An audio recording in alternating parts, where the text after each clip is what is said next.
Alright, what's up guys? My name is Zach, and today I am driving a 1989 Subaru XT6.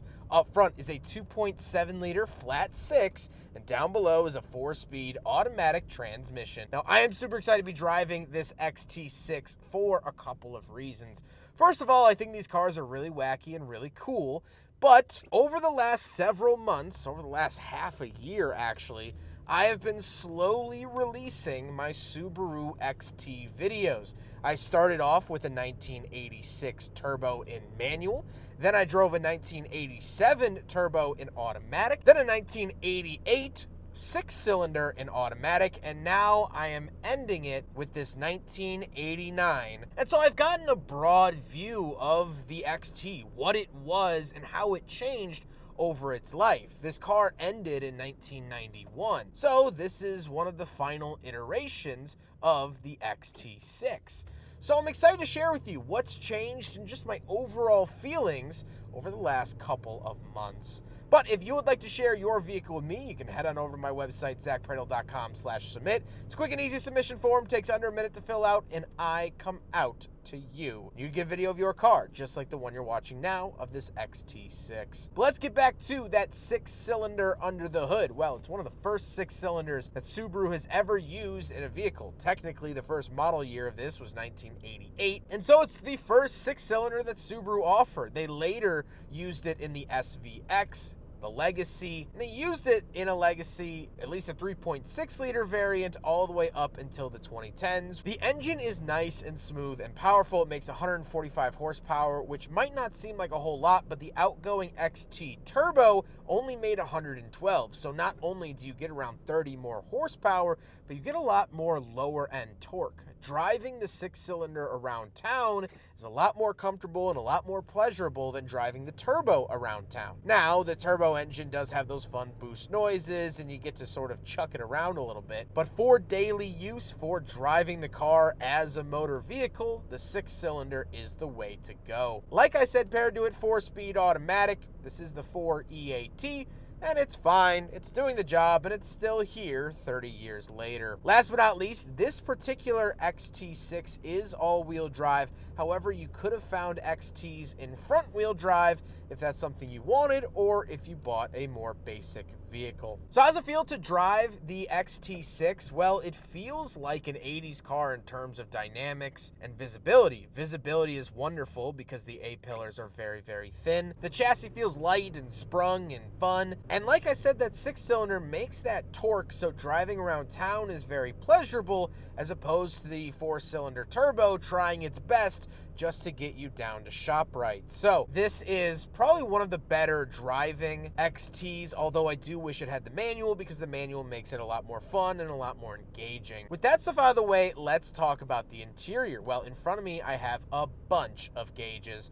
Off to the left, I have my oil pressure and temperature, as well as my tachometer. And off to the right, I have my speedometer, fuel, and battery voltage. On the steering wheel, I just have my buttons for resume and set coast because everything else is found somewhat beyond the steering wheel, attached to the steering column. So off to the left, I have my headlight settings, rear defrost, headlight washers, things of that nature. And then off to the right, I do have my front defrost, temperature controls, and my windshield wipers. The steering wheel itself is very odd. It's asymmetrical and has this weird design that has become absolutely iconic with the XT series. Off to the left, I do have a climate control vent, as well as another climate control vent a little bit further recessed onto the dash. And then moving down the door, we have my power window options, window locks, latch get in and out, and my power mirrors. Moving into the center, I get 2 climate control vents and my information center.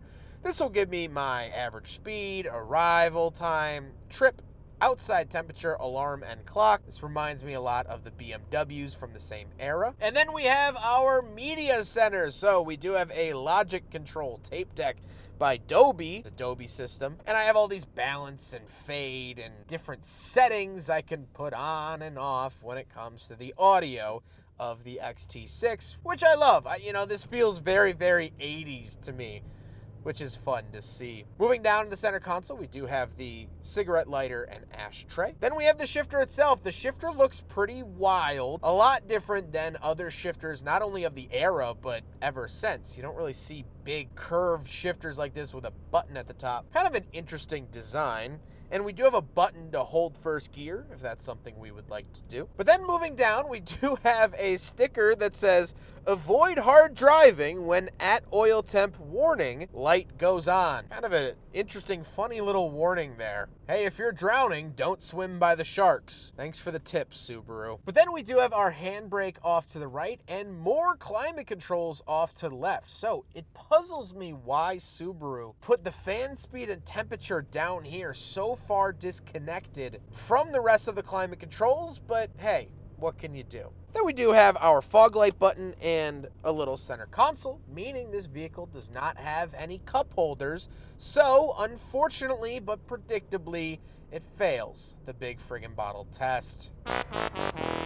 Then we gotta talk about the seats. The seats are this awesome fabric. You could tell they're starting to lean towards the 90s. And I love it. It looks very vaporwave, very synthwave, with the sort of red, blue, and purple found within it. The three best colors of Freeze Pops. So I just love seeing that. I like that little flare at the end of the 80s. However, speaking of seats, we do have back seats. So let's go do a back seat review. All right, so we're in the back of the 1989 Subaru XT6, and I've said this before in my other videos, but I'll reiterate it again.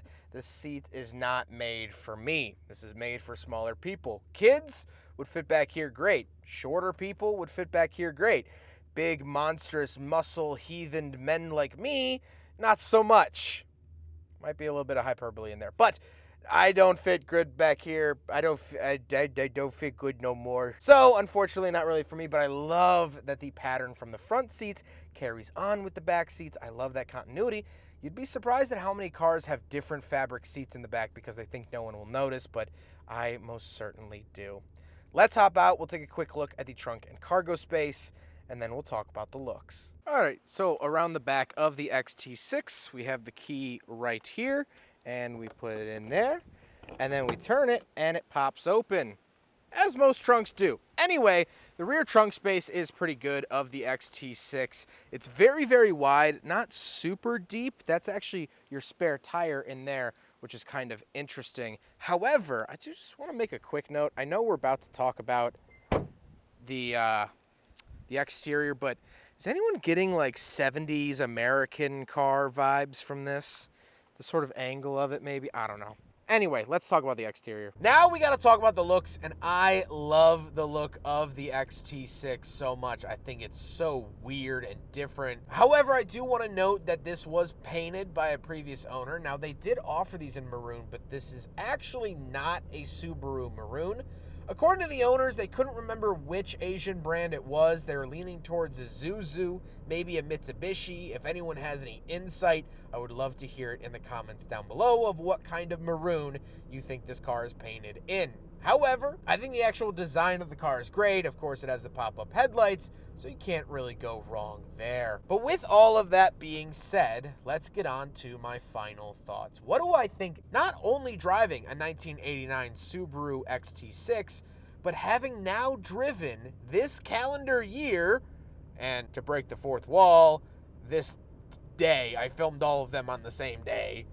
How does it feel to now drive 4 Subaru XTs, where at 9 a.m. this morning, that number was 0? Well, I've grown a lot of respect for the XT. This car never sold well in any of its generations at any of its years. It was really considered a flop by most metrics. But to me, that's okay. I welcome flops with open arms. I find my YouTube channel to sometimes be an island of misfit toys. Instead of toys, it's obscure 80s automobiles. And so I think a lot of the cars of the era do things a lot better. The Supra and the RX-7 are more fun to drive. The BMWs are more luxurious. The Chevys can be found for a lot cheaper. But if you get stuck on the numbers, you're not gonna like the XT that much. The XT is a beautiful thing on its own, whether it's a car or not. It's just a moment. It's a thing. It's not confined to any major box. And that's what I miss about Subaru. This, why I'm titling it The Beginning of the End, is really, really wacky. This car doesn't make sense. A lot of the things in here are funky and weird and strange. And that's what I always think of when I think of Subaru. Wacky, weird, and strange. And so when this car was canceled, they technically continued it with the SVX. It also got a flat 6 engine and was still weird and wild, but more soft around the edges. It was still punk rock, but just not as much. Then they got rid of the SVX altogether, and they still offered the flat 6 in like the Outback, like this LL Bean Outback, and they also made the WRX, which had a weird hood scoop and made weird noises. So what was previously super outlandish, they're now reserved to ear piercings and mild tattoos. And now, today, modern Subarus, the most outlandish they get is staying out past 10:30 at night. When they want to let their hair down, they order the extra side of cheese with dinner. That's their version of wacky and wild. This car is spray painting the police station. This car sets abandoned houses on fire. This car is anarchy with 4 wheels. And it's the craziest thing that Subaru has ever really produced. Sure, you see flare-ups every once in a while. The Subaru Baja was kind of weird, but the fun, spontaneous Subaru that I've grown up with and learned to love over the last few hours is gone. And that started after this went out of production. These cars are weird, they're wacky, these cars are fun, and they can't be bolted down to a single feeling or phrase. But that's the glory of them.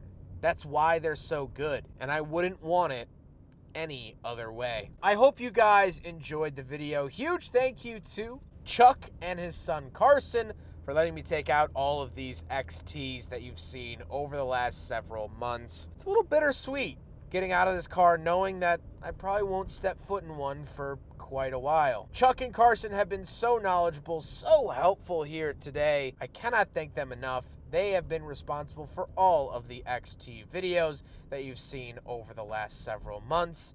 They are awesome and just wonderful people. But I hope you guys enjoyed the video. Don't forget to rate the video, comment on the video, and subscribe if you really liked it. Take care, guys.